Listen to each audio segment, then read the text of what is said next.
দাবি পূর্ণ শিক্ষকদের মতো মর্যাদা দিতে হবে, বাড়াতে হবে বেতন, দিতে হবে স্থায়ীকরণের প্রতিশ্রুতি। বুধবার শিক্ষক দিবসে এমনই সব দাবিতে রানী রাসমণি রোডে বিক্ষোভ সমাবেশ রাজ্য পার্শ্ব শিক্ষক সমন্বয় সমিতির। আইন অমান্য করায় গ্রেফতার সংগঠনের প্রায় 500 সদস্য। আমরা এই আন্দোলনের পথ বেছে নেওয়ার মূল কারণ হচ্ছে যে আমরা বিদ্যালয়ে এখন পর্যন্ত শিক্ষক হিসাবেই আমরা মাস্টার ডিগ্রি, গ্র্যাজুয়েট, মাধ্যমিক, উচ্চ মাধ্যমিক পাশ করে দুর্ভাগ্যের বিষয় যে আমরা এখন পর্যন্ত শিক্ষক হিসেবে আলাদা বেঞ্চে বা আলাদা চেয়ারে এখন পর্যন্ত বসতে হয়। এই সরকার 16 মাস আসার পরে আমাদের সেই অবস্থার কোনো পরিবর্তন ঘটেনি। মর্যাদার লড়াই। একই দাবিতে শিয়ালদা থেকে মিছিল করেন পশ্চিমবঙ্গ কলেজ বিশ্ববিদ্যালয় আংশিক সময়ের অধ্যাপক সমিতি। খালি পায়ে মাথায় সর্বপল্লী রাধাকৃষ্ণনের ছবি লাগিয়ে মিছিলে হাঁটেন তারা।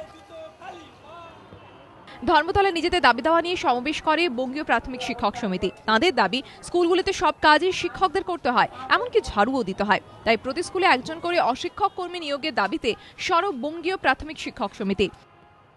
পশ্চিমবাংলায় 52,000 সরকারি স্কুল আছে, প্রাইমারি স্কুল। তার কোনো স্কুলে সরকার এই স্বাধীনতার 65 বছর পরে আজও পর্যন্ত কোনো অশিক্ষক কর্মী দেয়নি। আজকে যেখানে মানুষ চাঁদে যাচ্ছে এবং মঙ্গল গ্রহে যাচ্ছে, এখানে কল্পনা করা যায় একজন শিক্ষক তিনি ঘর ঝাড় দেবেন, তিনি দরজা খুলবেন, তিনি ঘন্টা বাজাবেন। এই জিনিস কোনো অফিসে বা কোনো কর্মস্থলে আমরা কল্পনা করতে পারি? সুবোধ মল্লিক স্কোয়ারে বিক্ষোভ সমাবেশ করে সিটু প্রভাবিত নিখিলবঙ্গ পার্শ্ব শিক্ষক সমিতি। রাজনৈতিক নিরাপত্তা সহ বিভিন্ন দাবিতে সরব হন তারা। রাজ্যপালের কাছে স্মারকলিপিও দেন তারা। আমরা আজকের পশ্চিমবঙ্গে যত পার্শ্ব শিক্ষক আছি, ভীষণ নিরাপত্তাহীনতার মধ্যে আমরা পড়েছি। আমাদের মহিলা পার্শ্ব শিক্ষিকাদের ওপর ভীষণ অত্যাচার হচ্ছে।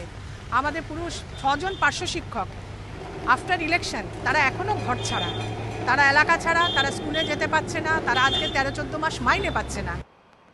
4টি সংগঠনের মিছিলের জেরে অবরুদ্ধ হয়ে পড়ে এস এন ব্যানার্জি রোড। চরম দুর্ভোগে পড়েন সাধারণ মানুষ।